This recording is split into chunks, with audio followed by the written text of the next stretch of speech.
महाप्रलयानं मराठवाड्याला पूर्णपणे झोडपून काढलं।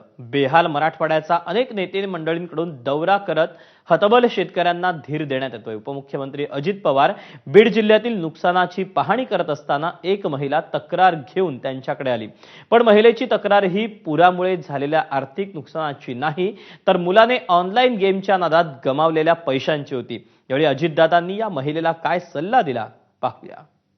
15 दिवस झालं मला जेवण सुद्धा नाही ताई रस्त्यात लई माझं सगळं 2 वर्ष आधीपासून एक मुलगा होता ते पान लागून वारला नवऱ्याने असं गेलं 2 येत आता कशाने जगू माझं काहीतरी करावं। हिंगणी खुर्द येथे पाहणी दरम्यान शेतकऱ्यांशी संवाद साधताना अचानक एक महिला अजित पवारांच्या समोर आली आणि तिने रडतच आपली कैफियत सांगायला सुरुवात केली। मात्र ती अतिवृष्टीमुळे झालेल्या नुकसानाबद्दल बोलत नव्हती, तर ऑनलाईन गेमिंगच्या नादात तिच्या मुलाने आजवर जमा केलेली पुंजी गमावली होती। तिच्या अकाउंटला 1.5 लाख रुपये होते। ही आपली बहिणीची केस समजून आपल्याला तपास लावून त्याचा बंदोबस्त करायचा आणि बीजला मदत करायची। मला पुढच्या ट्रिपला नवनीतची तुम्ही स्वतः सांगायचं, हे नक्की करू।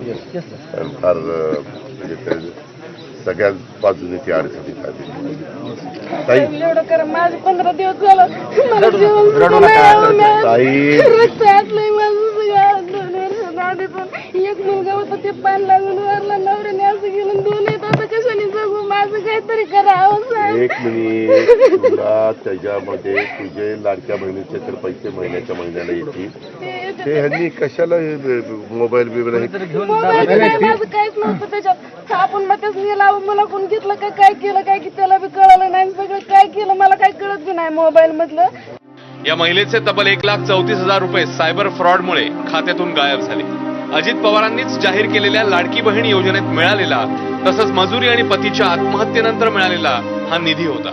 मुलाकडून कोणी मोबाईल घेतला काय झाला काय की नेला त्याने बाहेरून, काय केलं काय की माझ्या मोबाईल मध्ये फोन पे नाही, गुगल पे नाही, काहीच नाही तसलं। काय केलं काय की पण डॉक्युमेंट मोबाईल मध्ये असतात ना, काय केलं काय माहिती। मग ते असं दाखवतंय की मीच केलंय सगळं त्याच्यावर। 1,34,000 बघू म्हणले आपण, घ्या हे कंप्लीट ते करून, काय असेल तर त्याची मदत करून टाका असं म्हणून। अजित पवारांनीही या तक्रारीची दखल घेत कारवाईच्या सूचना पोलिसांना दिल्या। नेकनूर पोलीस स्टेशनला गेलो, तक्रार मागितली मुलांनी केलंय असं म्हणले। त्यानंतर हिंगणी खुर्द येथे चौकात छोटेखानी सभेला संबोधन करतानाही दादांनी या घटनेचा उल्लेख केलाय।